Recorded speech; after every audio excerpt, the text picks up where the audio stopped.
क्या परमाणु वार्ता के बीच अमेरिका ईरान पर हमला करने जा रहा है? बड़ा सवाल है। नमस्कार, न्यूज़ 18 का डिजिटल प्लेटफॉर्म आप देख रहे हैं और मैं हूं रितु सिंह। अमेरिका और ईरान ने ओमान में फिर से बातचीत शुरू कर दी है। ये बातचीत पिछले साल जून में हुए इजरायल ईरान युद्ध के बाद पहली बार हो रही है। ईरान चाहता है कि अमेरिका उसके ऊपर लगे आर्थिक प्रतिबंध हटाए।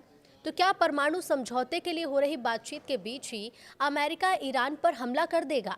ये सवाल मिडिल ईस्ट के लिए ही नहीं बल्कि पूरी दुनिया के सामने एक प्रश्न बनकर खड़ा हुआ है। अमेरिकी राष्ट्रपति डोनाल्ड ट्रंप की धमकियों के बीच ईरान ने ये कहा है कि अमेरिका उसका सम्मान करे और ईरान जबरदस्ती की भाषा नहीं समझता। ईरान के राष्ट्रपति मसूद पेजेशकियान ने जोर देकर कहा कि ईरान को परमाणु अप्रसार संधि के तहत अपने यूरेनियम संवर्धन यानी एनरिच करने को जारी रखने का अधिकार है। ये बयान उस समय दिए जा रहे हैं जब दोनों देश ओमान में अगले सप्ताह परमाणु वार्ता के एक और दौर के लिए साथ बैठने वाले हैं।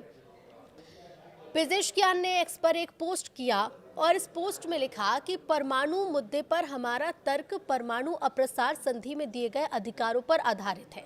ईरानी देश ने हमेशा सम्मान के साथ जवाब दिया, लेकिन जबरदस्ती की भाषा का सामना नहीं कर सकता।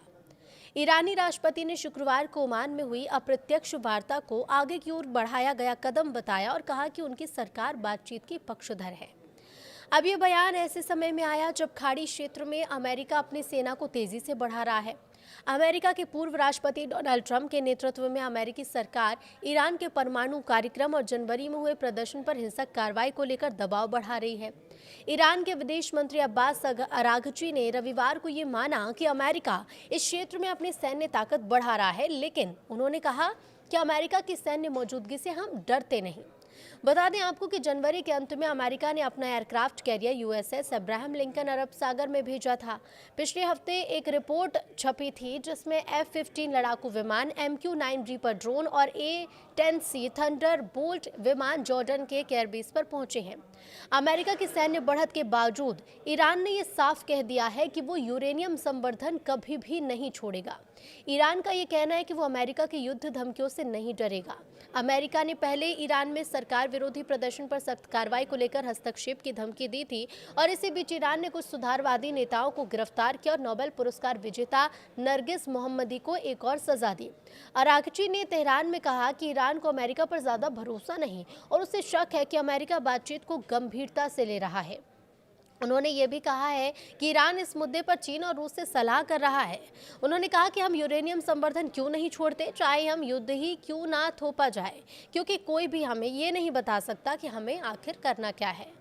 तो शुक्रवार को अमेरिका और ईरान ने ओमान में फिर से बातचीत शुरू की। ये बातचीत पिछले साल जून में हुए इजरायल ईरान युद्ध के बाद पहली बार हुई। ईरान चाहता है कि अमेरिका उसके ऊपर लगे आर्थिक प्रतिबंध हटाए और बदले में ईरान परमाणु कार्यक्रम को लेकर भरोसा बढ़ाने वाले कुछ कदम उठाने को भी तैयार है। पश्चिमी देश और इजरायल का कहना है कि ईरान परमाणु बम बनाना चाहता है, लेकिन ईरान इससे इनकार करता है। अराघची ने कहा कि वो हमारे परमाणु बम से डरते हैं, जबकि हम परमाणु बम नहीं चाहते। हमारा असली हथियार बड़ी ताकतों को ना कहने की ताकत है। तो अमेरिका और इजरायल चाहते हैं कि बातचीत में ईरान की मिसाइलें और क्षेत्र में सशस्त्र समूहों को दिया गया समर्थन भी शामिल हो, लेकिन ईरान इसे मानने से इनकार करता है। इस बीच अमेरिका ने ईरान के तेल निर्यात को रोकने के लिए नए प्रतिबंध भी लगाए।